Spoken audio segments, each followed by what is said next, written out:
Los gnomos, tras la especificación hecha de toda clase de espíritus detallando los elementos que pueblan, propiedades y funciones que tienen encomendadas según sus instintos innatos o impuestos por el rey de los ámbitos, manera de suplicar su concurso en nuestras empresas mágicas, etc.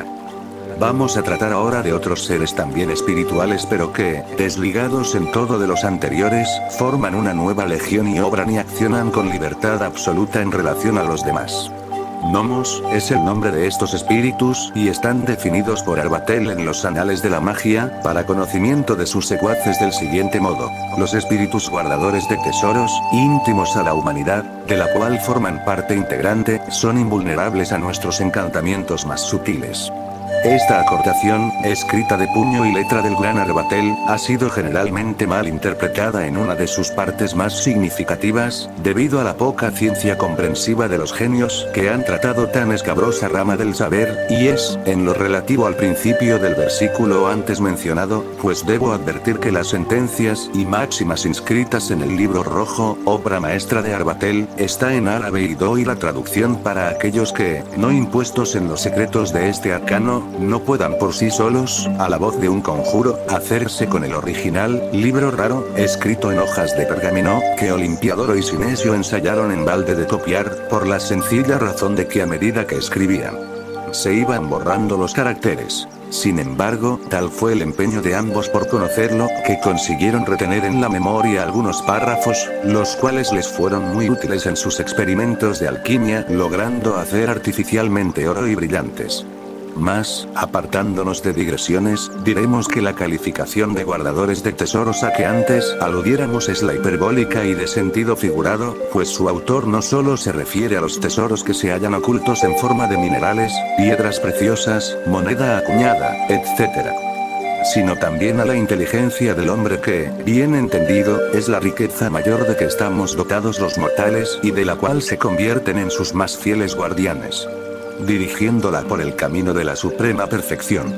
Tenemos no obstante, que dar una sucinta explicación a aquellos incrédulos que hacen supeditar el libre albedrío de estos espíritus a la materia. Y al efecto exponemos lo siguiente. El espíritu, dice el Dr. Hermann Schaeffer, no es otra cosa que una fuerza de la materia, resultando inmediatamente de la actividad nerviosa. Mas objetamos con Flammarion.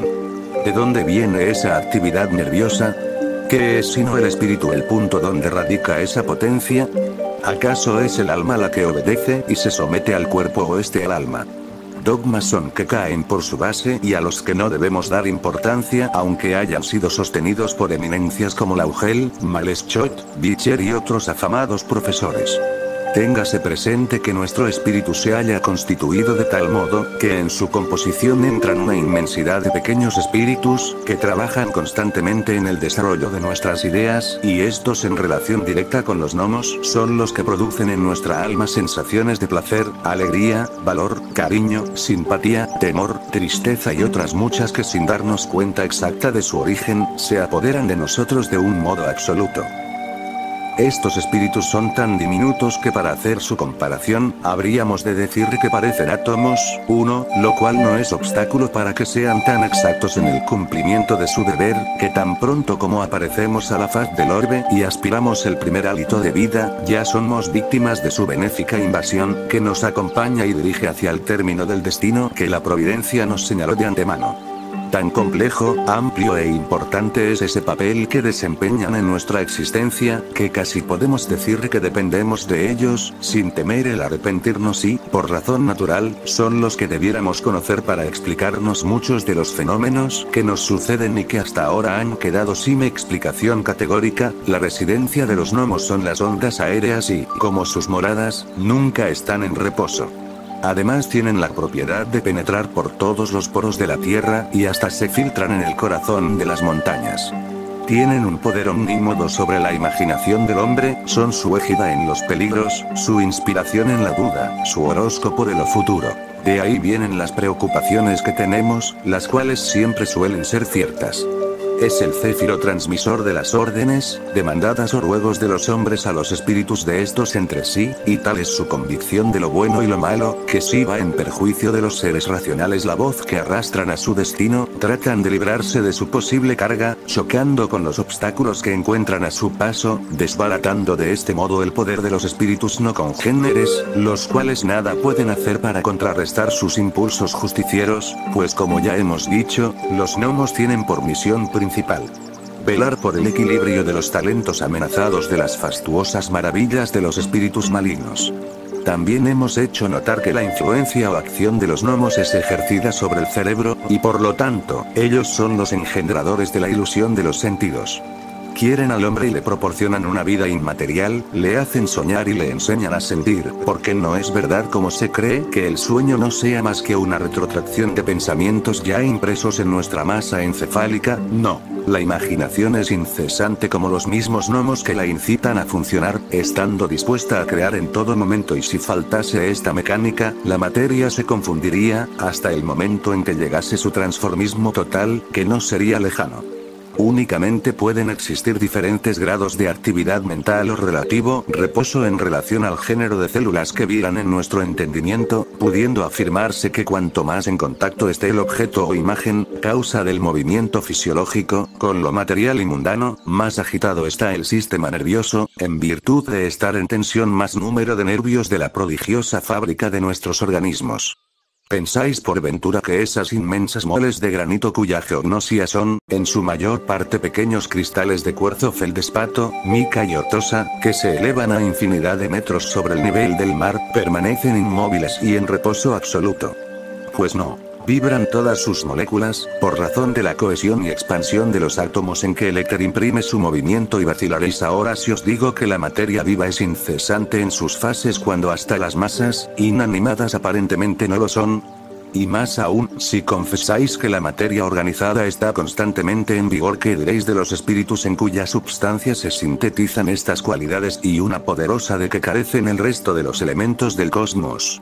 Nada más bello que abandonarse a estos espíritus que nos proporcionan placeres quizá platónicos, porque nuestro ser no disfruta al unísono del alma, pero ésta se purifica y aprende a pensar en lo divino o sobrenatural cuando transportanos estos graciosos espíritus en alas del deseo a regiones ignotas y nos hace experimentar mil sensaciones que nos sobrecogen de respeto, haciendo brotar en nuestra mente ideas vagas como bosquejos de una felicidad anhelada que empieza a conseguirse. Hacen arrugar nuestra frente acreditando utopías posibles para nosotros que empezamos a esclarecer con su luz germinadora y gozamos un éxtasis embelesador elevándonos cada vez más al sol esplendente de la verdad, el que brilla en el inmenso espacio del bien supremo. Ángeles del infortunio luchan contra la maldad, imposibilitando su progreso aunque no pueden destruirla obedeciendo a leyes de la naturaleza. Con facilidad observamos la injerencia de estos espíritus en nuestros designios, puesto que están íntimamente unidos a ellos. Así es que si llevamos a cabo un daño, tras la vacilación interior, tenemos el remordimiento, y si se trata de bien el gozo inefable de una dicha unida a la satisfacción frecuente que el alma manifiesta por una obra realizada. ¿Cómo podemos explicarnos esa alegría a ese pesar sui generis de que nos vemos poseídos a veces? Sin causa visible que le despierte, si no es por los gnomos que graban en el centro de nuestro sistema nervioso los ecos de un próximo acontecimiento. Son ellos que nos avisan, no para dar margen a nuestro desenfreno o abatimiento, sino para precavernos de una impresión repentina y para que vayamos poco a poco familiarizándonos con la tentación que vamos a sufrir, haciéndonos de este modo superiores a nosotros mismos. ¿No es verdad que,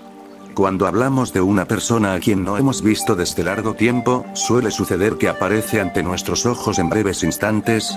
Pues ¿a qué puede atribuirse esto, si no es a los gnomos? Este malestar que nos asalta al permanecer delante de un extraño que nos mira, esa antipatía o simpatía que nace a la primera ojeada entre dos personas, y esta predisposición benévola que tenemos hacia los astros magnánimos, ¿qué son sino tantos ejemplos de la existencia de estos espíritus que ponerse en contacto? Sí, 100 veces sí. Son fluidos inherentes. Nuestros compañeros inseparables durante el tránsito que, más corto que largo, todos sufrimos, y lo que tenemos que procurar es hacernos merecedores de su auxilio, que estriba en la reflexión de nuestros actos, cuidando que a su llamamiento siga nuestra sumisión a sus inclinaciones, llegaremos en línea recta al sumum de la sabiduría que está acordada por el Altísimo a sus elegidos.